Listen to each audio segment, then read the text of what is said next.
I'm not sure if I'm even going to upload my recording on uh, general the general state of South African politics and the political themes intersecting with psychological and ideological uh, analysis. But after watching the 2019 South African State of the Nation address,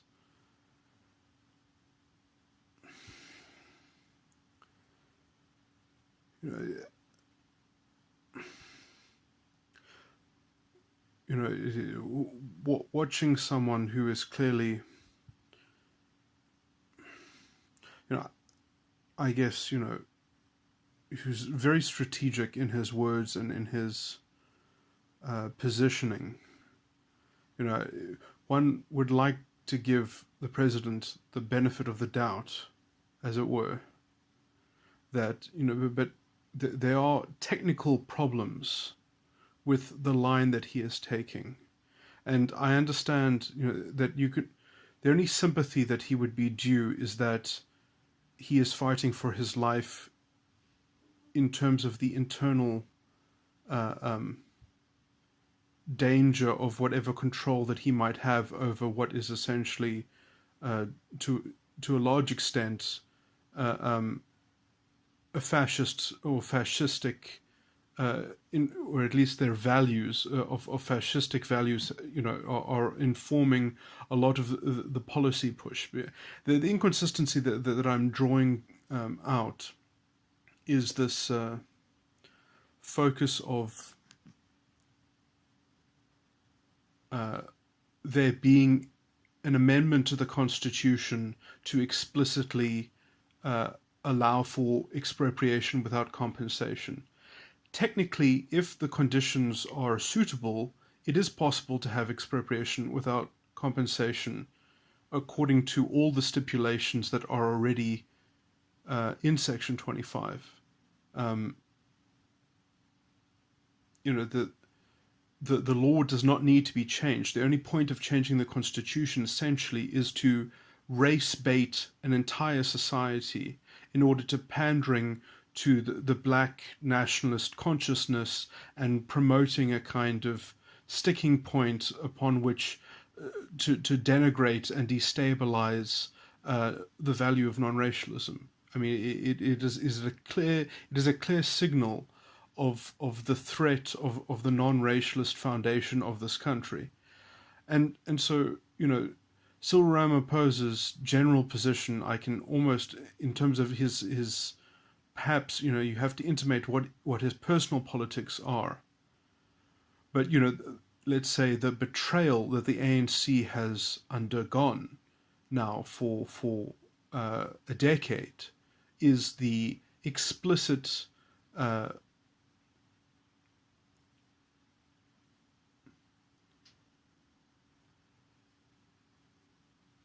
I want to say plundering and such of the soul of the nation, and it does not even seek to, because it's too politically precarious to actually have a proper non-racialist position. Essentially, that has been abandoned, and that it's seen as too politically uh, precarious to take that line against the EFF, for instance. The EFF will be too successful if they try to stand up for non-racialist values, because there isn't an appetite in the population for putting up with non-racialism. That we're past that now. We're essentially at the point at which we need revenge politics, and everyone must just sit with uh,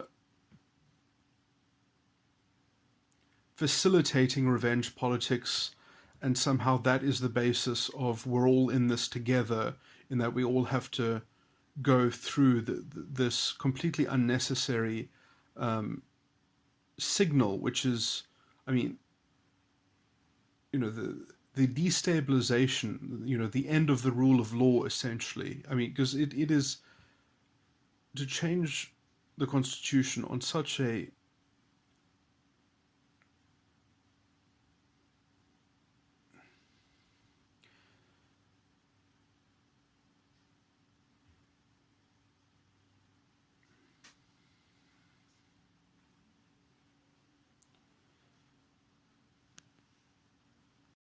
in such a inflammatory way that is effectively only designed to foster racialist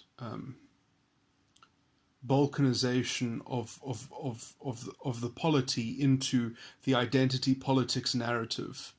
It is simply designed to be a kind of a token field of sussing out the appetite for the identity politics solution, which is a kind of group guilt and kind of everyone must be representative of their group in this game of equilibrium that is arbitrated by a kind of Napoleonic executive. So it is the flagship for that style of fascistic politics, and it is part of the ANC's platform that at least from what I understand, Cyril Ramaphosa does not have the internal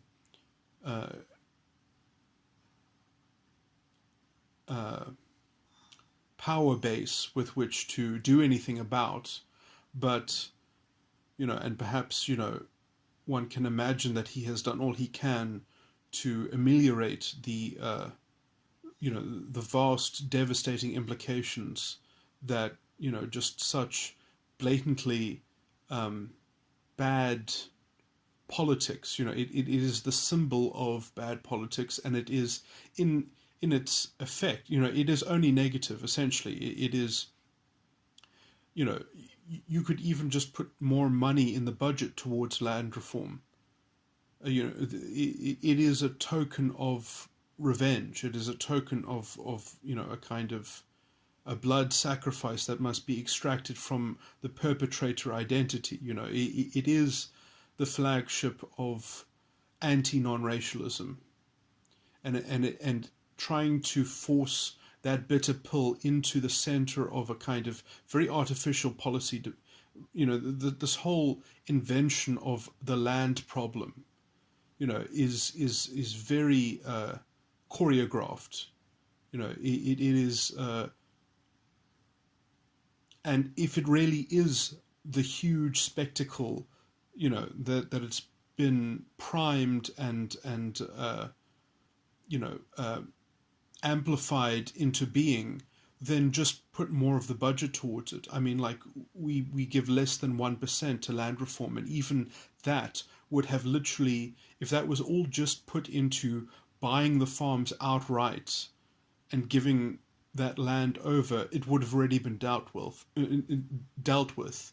You wouldn't, the amount of essentially corruption and wasted resources around the land reform programs would have easily paid for the problem to already be completely dispensed with. It is taken from a very divisive angle that essentially it's not enough to make people, to restore people's position. It's that it must come at a racialist cost. It's part of the identity politics narrative. And as already said, in as much as there is any kind of direct wrongdoing on, in terms of any kind of inherited mark against, moral mark against the title of any property holders, that is already the centerpiece of the calculation of that would make it, that would be the condition upon which land would be expropriated without compensation. But those cases are essentially just, they are too rare. And so to make a blanket change in the constitution with which to give government essentially some kind of extra lever with which they can essentially work some corruption through, essentially. I mean, that's the only reason to change the constitution, is to facilitate a means to which to plunder the country's resources, because essentially the government plunder is a game that is getting limited, or at least they need a second revenue stream, essentially. But essentially, even if in principle it was okay to alter the constitution in this way, it would not be appropriate when you have such a corrupt government as we have in this country. It would not make sense. I mean, first of all, in the basic principle of it, it would not be appropriate for any country to have anything more than the structure that we already have, which is, perfectly lays out exactly how, in principle, those things would come into application. I mean, so what? The only reason to change the constitution literally is to race bait the society into a never-ending saga of essentially fuel for identity politics and for the politics of disgusting people like Julius Malema, and for disgusting people like Eusebius Makaiser on the radio to fester even more divisive rhetoric and inflammatory statements and disgusting statements about how if there was a genocide in this country, it wouldn't not be justified, some such, insane thing, which, would, I mean, can you just imagine someone saying that on the radio before President Zuma, but somehow now it becomes appropriate because it's the appropriate smokescreen, essentially, of allaying the blame for, you could call it, black delinquency. It must always be that history is white, that, the somehow the Zuma presidency still belongs to apartheid. It's just this strange conflation of a never-ending, unaccountable polity that relies on the convenience of identity politics.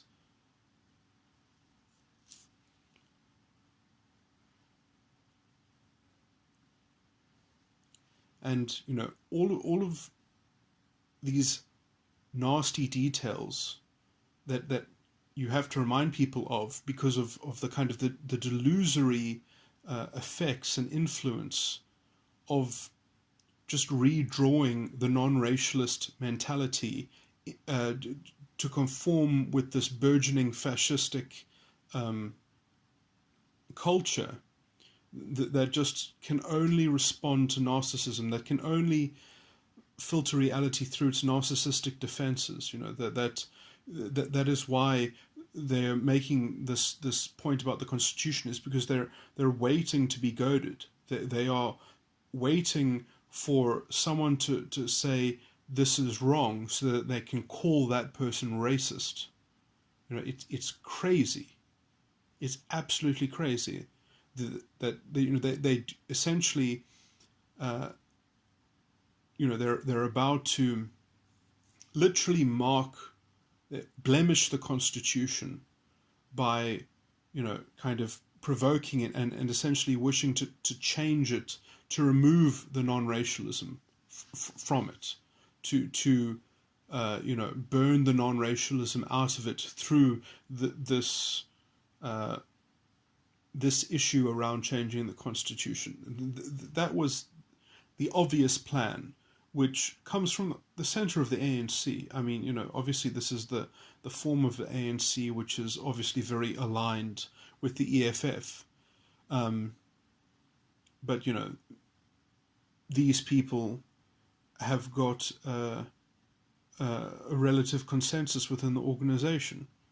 And so I mean, you can't get away from that. That you've got this large, disgusting consensus within the ANC, which has effectively already decided that it's going to, it's okay to be fascistic. It's fine.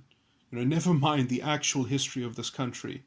Uh, we'll just forget about that. It's actually more of that. The other way is the antidote. You know, and identity politics just facilitates all of this. It just, it just uh, smooths all over all the sharp edges. So that there's no sense of self uh, critique. There's no self awareness in any of this. Um, and how they get through that self awareness is they make this argument that we need to change the constitution because we need to help the victims of apartheid, and that anyone who seeks to challenge that constitutional amendment and that change, which is so drastically needed, then that will be the false, they will have set their stage essentially to secure their narcissistic supply, so that when people talk about the inappropriateness of changing the constitution and the uselessness of it, and the not only is it useless, but it's actually damaging and it's stupid. Like, it's literally, it's like saying, we're okay with being as drastic and radical as Zimbabwe and Venezuela. Like, we're okay with just throwing caution to the wind, throwing the rule of law out the window. We don't care about having a functioning economy, essentially, that needs, a basis for commercial transaction, essentially. I mean, the proposed amendment, or at least the structure for the proposed amendment, means that it's going to be impossible to have, you're not going to be able to speculate on land anymore, essentially, and that's, I mean, if you want to regulate speculation on land, find a good regulation, but to threaten it with expropriation to kind of try to clamp down on it, I mean, that is the most stupid kind of, I mean, it makes no sense. I mean, it's literally, and it's obvious, that is the land especially that would be great essentially for corrupt entities to get their hands on, essentially, because that would be the exact kind of land that would be potentially valuable to plunder. And the idea that, that value is actually going to sort of be preserved when the state has this kind of arbitrary right of seizure is, and that, somehow the whole system won't just collapse under the weight of that,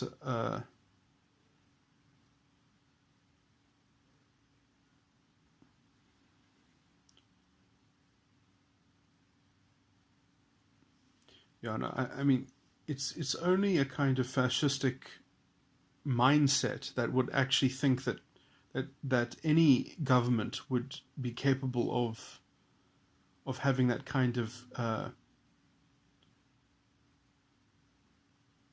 paternalistic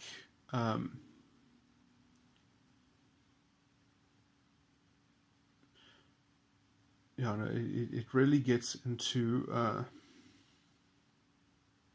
I mean, and the basic point is that even if you did think that any government deserved that kind of role in society, which would be, it would just be insane in the context of South Africa, in the government of South Africa, it would be absolutely insane.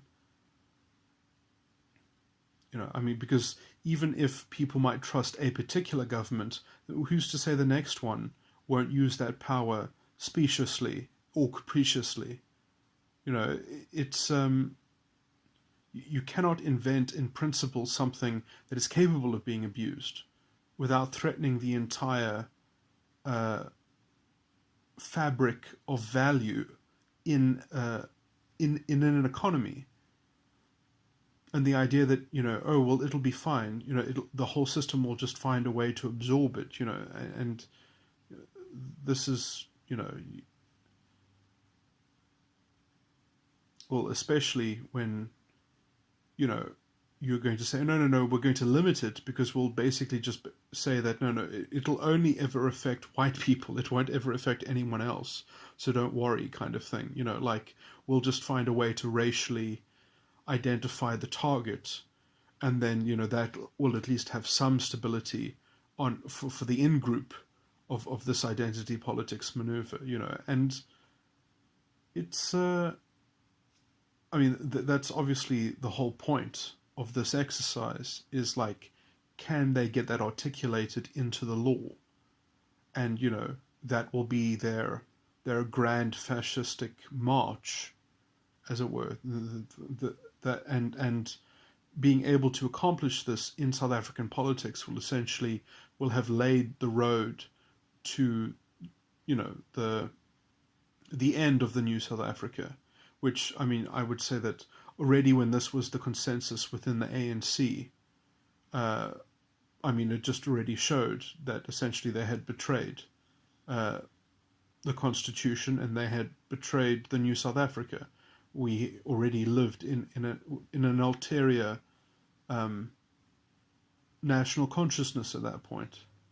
The idea that Cyril Ramaphosa can maybe put the genie back in the bottle and can sort of try to clean up things, I'm sympathetic, but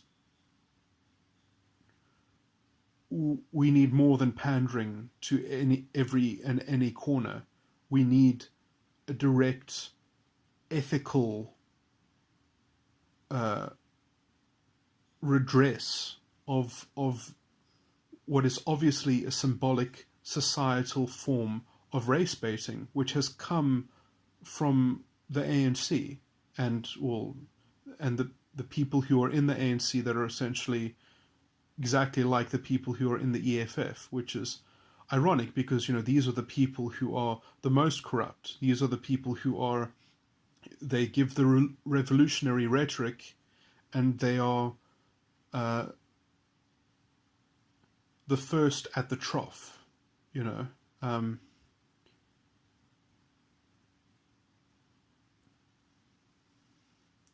And it's always been like that because, that is how they only see what they do in terms of, well, I'm the representative of the group, and we as a group need justice. So it only makes sense that I'm living in a palace and I'm driving the big shiny car because I am the representative of the redistribution. I am the facilitator of the scales of justice being put the other way, and it's like a dark magic. It's like, oh, we've discovered that revenge makes everything easy, and we'll get to where we want to go faster because the more we use revenge, the more we can take. To put ourselves in a better position. And the only problem is that this has no concept of how economics works. This has no concept of pragmatism.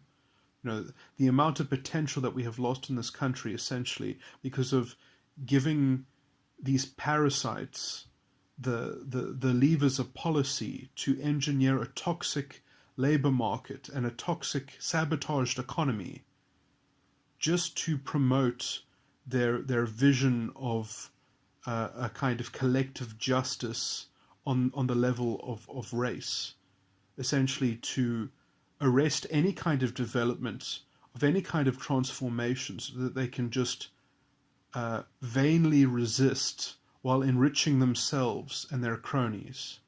and they're tokens of their group, which essentially get a free pass from being part of this identity that gets to justify its delinquency by the evilness of history and of their perpetrator, which they are symbiotically dependent on in terms of their politics, their rhetoric, their ideological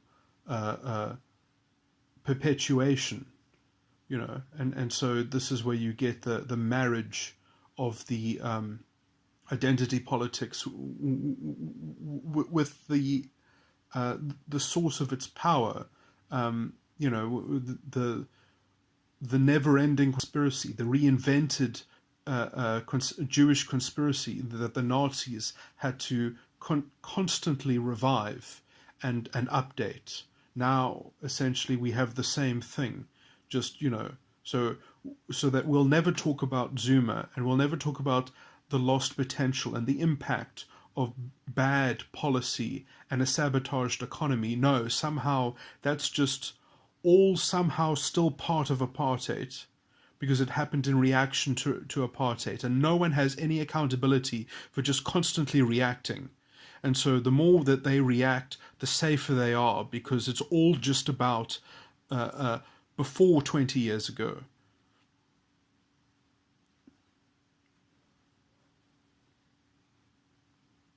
It creates this blind spot which has to eventually engulf everything, even so that they can believe in their ideological solutions, as they essentially can only prove their efficacy by the damage that is done to someone on the other side, to someone in the outgroup that must be the scapegoat always and forever.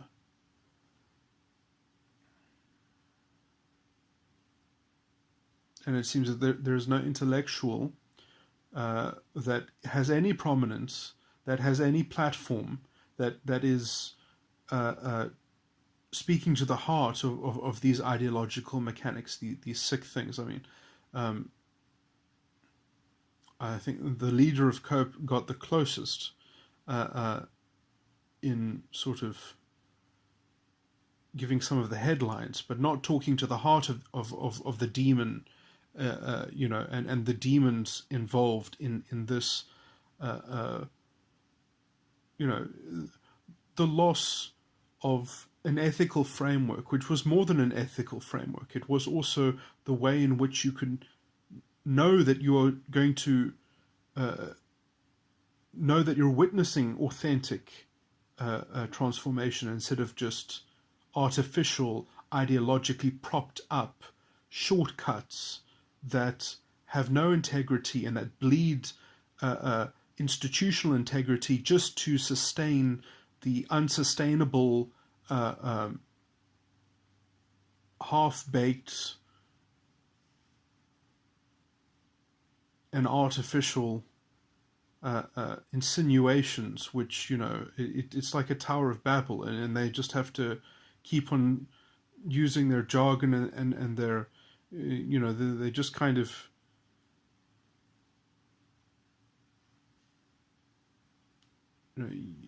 their fascistic language of encoding into, what because they have to promulgate their disgusting identity politics through what become a democratic dicta, and the first casualty will be the Constitution. Well, I mean, already it's already operational on a lot of levels, in education, which essentially already undermines the values of the Constitution. Already it's sneered at by teachers. Already it's displaced by this racialist wave of intellectual or pseudo-intellectual stuff that's pumped out on the radio, on Cape Talk. That's even pandered to. These values are pandered to by daily radio show hosts. They've bought into it. It's just too disgusting. it's not recognizable as the country with the values that it had. It has betrayed its values.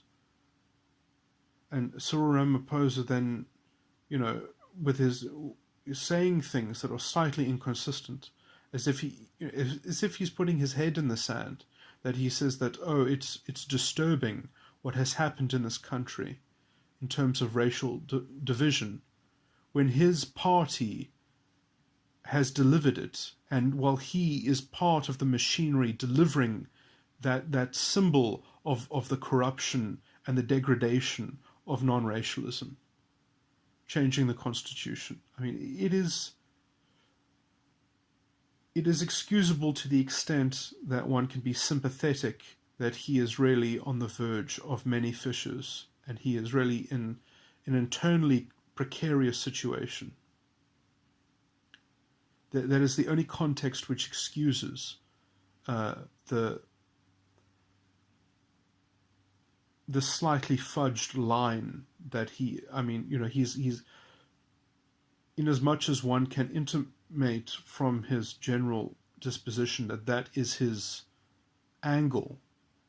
But just on the official level, it must be said that although politically prudent, and even if it is politically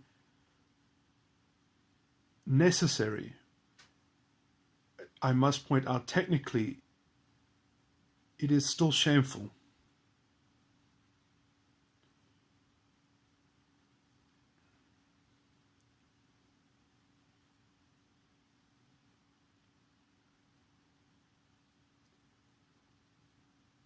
On simply the ethical level and the standard of the Constitution, which does deserve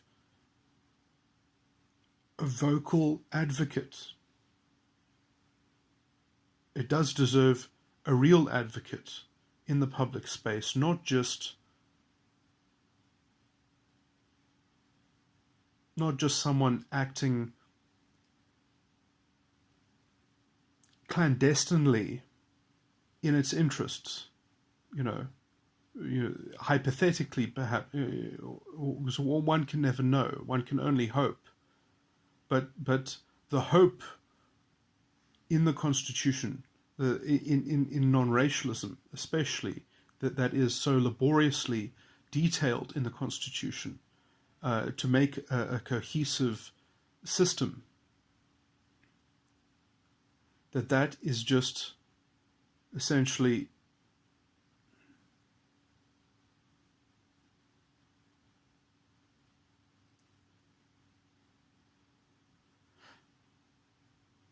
because officially, by Cyril Ramaphosa's own involvement, that line has been conceded. And I understand that politically that may be necessary in this time, but it's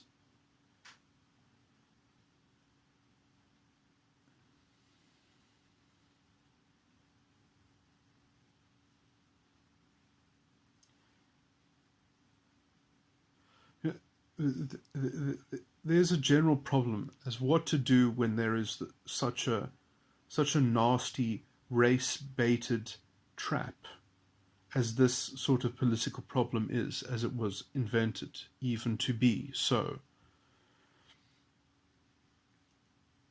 How does one go about dismantling the trap? And I would like to say that it is important to have the hot debate. It is important to have the fierce debate and to outpace the fascistic, narcissistic defense that they will say you are hurting the interests of the poorest because you're speaking up for the privileged.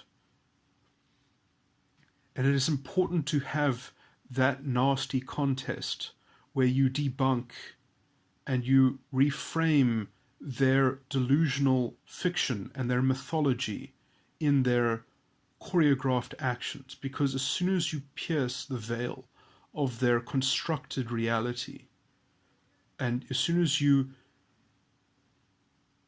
unveil the identity politics structure as being a racket, as being a game that is being cynically played, essentially pandering to this kind of this very cheap emotional circuitry that essentially puts power in the hands of people who can profess to act on behalf of their group and their identity, and how easy it is to serve the identity, and how difficult it is to actually meet the challenges of people on the ground who do not fall into these categories, do not fall into the category of black and white.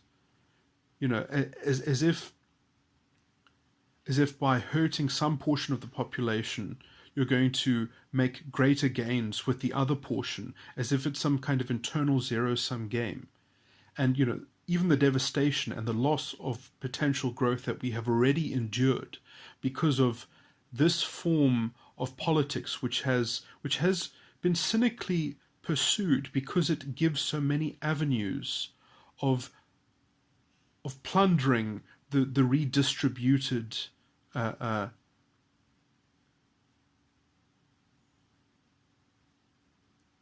channels of assistance, which are not organized, you know, which are organized through a concentration of power. And when you have concentrations of power, you will always get exploitation, especially when the mandate of the redistribution, so called, is changing some statistic, you know, which is the most meaningless thing in the world. I mean, you can statistically make black and white virtually have the same wealth in a country. You just get one black person, you give them an infinite amount of money, and now the black identity holds the most of everything because of one individual within it, you know. And so in the statistic, all reality and truth gets lost because we've lost principle, we've lost the idea of actually getting the policy right, simply because it's so much easier to say, well, we just need to make these statistics more equal. Never mind what actually goes into producing those outcomes. Never mind facilitating development. No. We just need different outcomes. We just need to shake up the outcomes. And essentially, therefore, you get so-called transformation and progress, which is essentially completely premised in just impoverishing the group that you want to make comparative progress with. You know, so progress gets completely supplanted with comparative progress.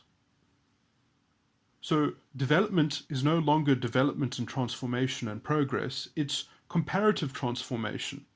It's comparative progress. So you can make artificial progress by essentially just regressing other people. And to the extent that you have done that, you have tried to even out delinquency within the population. I mean, essentially you have destroyed people, essentially, just to appease your politics, your revenge politics.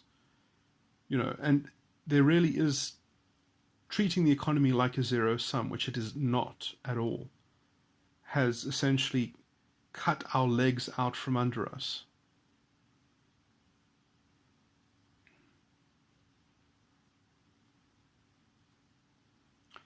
And I think what they generally rest on is this general resentment claim, essentially, that, well, it doesn't really matter because the problem is so vast that it doesn't matter that, you know, it's probably better that we spread around the damage, we spread around the pain as much as possible.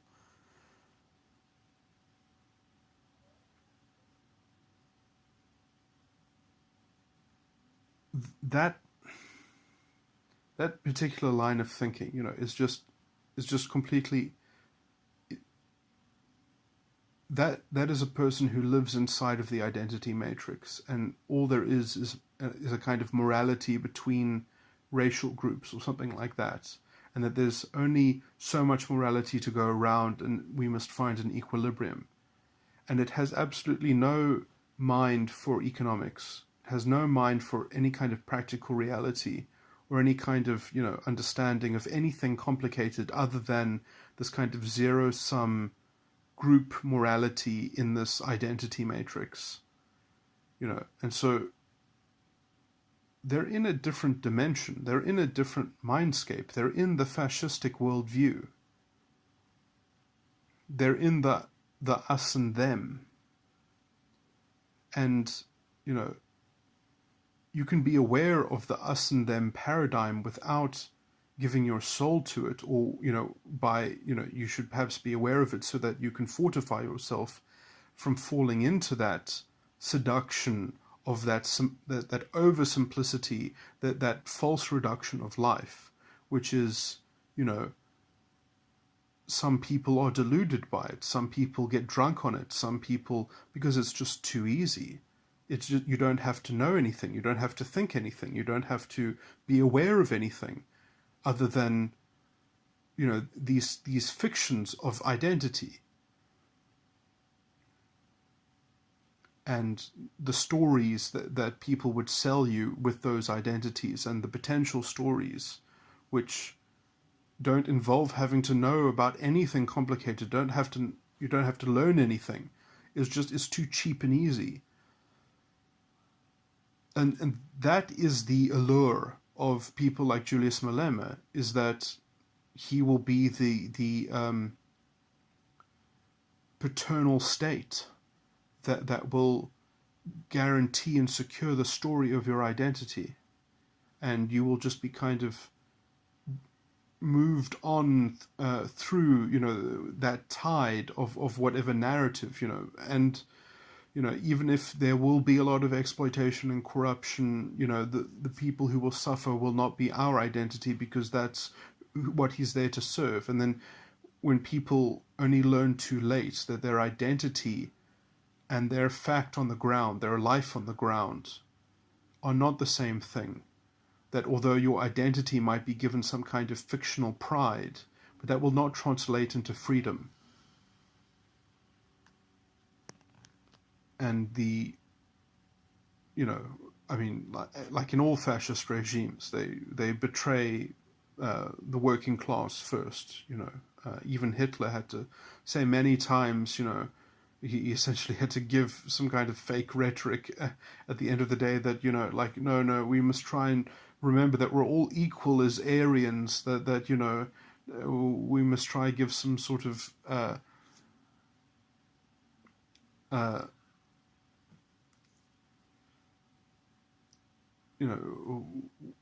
we still have to see that the weaker members of our group are still important, and they're still superior to those in other groups or something like that. It becomes this. It's very problematic when you have an ideology that is so fixated and obsessed with comparison, so much so that it cannot contend with reality, other than creating hysterical symbols and sort of like changing the constitution and race baiting. And all of this is a horrible diversion, because even talking about this is a waste of energy, because it's not focused on actually fixing problems. It's not focused on actual challenges. It's focused on ideological inventions, and which are essentially there to help pervert the polity into being the thing that will deliver these cheap and very convenient opportunities for scapegoating and concealing corruption and exploitation, which when you run out of the enemy identity in the scapegoat, then you're left with a police state and a controlled media, so that there's nothing, there's no alternative at that point. You know, in as much as Nazi Germany stayed a functioning democracy, you know, like, but, you know, all of these things were also pretty much exactly the same in the USSR anyway.